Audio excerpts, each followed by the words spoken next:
Hi guys and welcome to a new video. Today we're talking about the starving artist.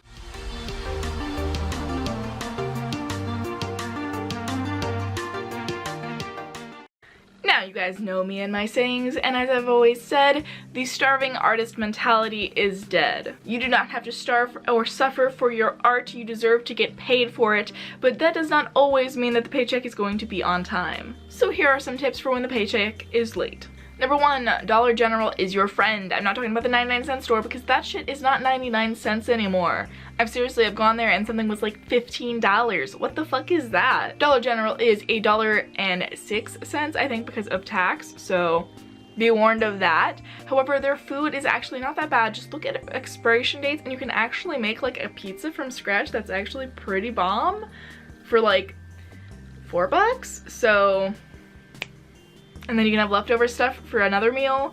If you're really tight on money, Dollar General is amazing. Number 2, keep track of your monthly subscriptions to things. You might think 99 cents is that much, but if you're subscribed to 10 things, that's $10 a month. Don't be afraid to unsubscribe, because if you did not use it this month, you did not use it this month. So you need to get that money back because you didn't use it this month. If you haven't used it for the last 5 months, but you want to, just cancel it for now. You can always get it back later. But they had a sale when I got it, Jenna, you don't understand.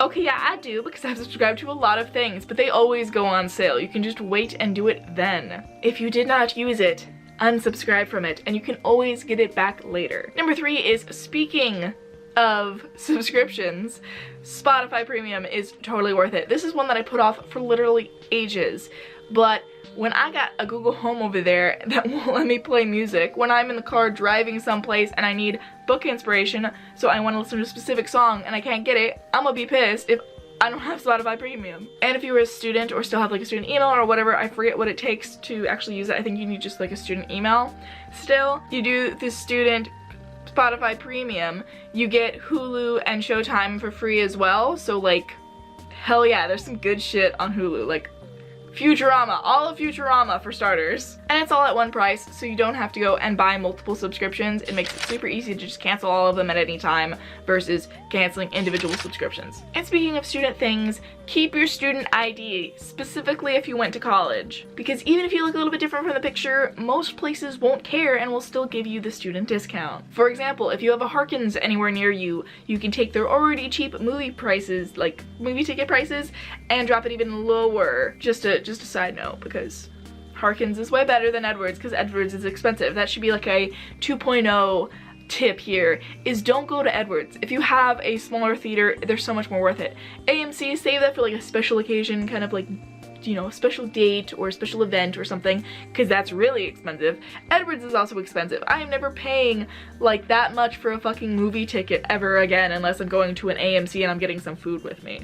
Like, I can get poutine in a movie theater in California. That's a little bit more worth it, but Harkins, it's like $9 to go and see a movie versus $15, $20, and then Edwards goes and searches your bag and tries to throw away the licorice you brought in, and now you're pissed. Obviously, I don't buy snacks at the movies. No, who does anymore? I only buy popcorn.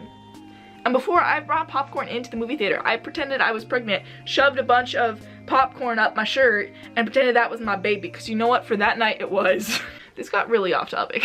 Anyways, student ideas will give you a discount. Number 5 is that Barnes & Noble memberships are your friend. It's $25 for the entire year, but you're gonna save like $1 on almost any book you buy. It's 10% off everything, free express shipping, get like a bunch of fucking coupons.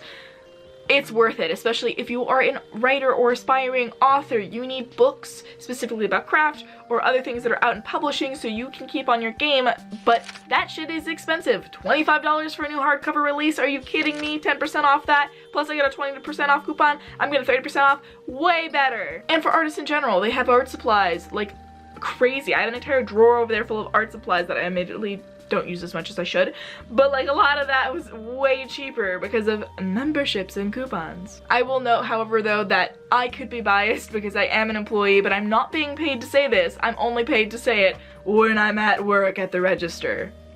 That's it. And I'm not getting paid more for the more memberships that I sell either.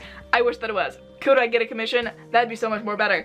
But no, the only thing I get is like if I get 3 memberships in a week, I get a free Frappuccino. But seriously, it's worth it. Before I even started working there, I got one.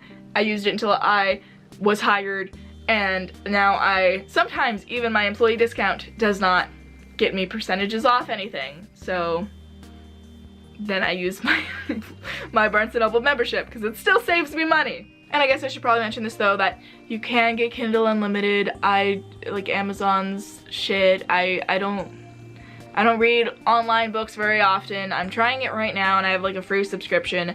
So if you really want to read a lot of books and you have like a month to do so, then you could get that and then cancel it before they charge you, like I'm going to do.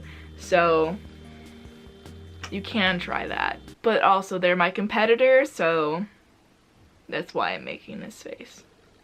And again, I'm going to say this, but get the Mint app. Again, this is not sponsored. I just love this app so much. It breaks down all my finances.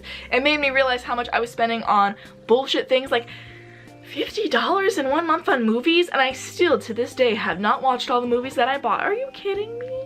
Those like bins at Walmart that are like only like $2 for a movie, they add up when you go to Walmart like every weekend and you get like 2 movies or 3 or 5 or 10.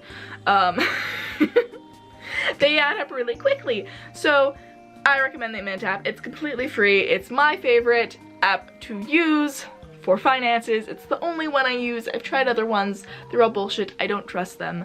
This one actually breaks down things. It made me realize how much I was spending on fast food, on movies, on other bullshit. And now I can actually afford groceries. For the first time in 2 years of me having a job, I can buy groceries and I don't have to buy fast food. Oh my god. Okay guys, that's all of my tips for today. So if you did like them, tell me down below. And if you have any more recommendations, do let me know that as well. And maybe I will make a part 2, 3, 4, 10, who knows. And remember to subscribe because I make writing and crime related videos every Friday. But I gotta go now, so bye!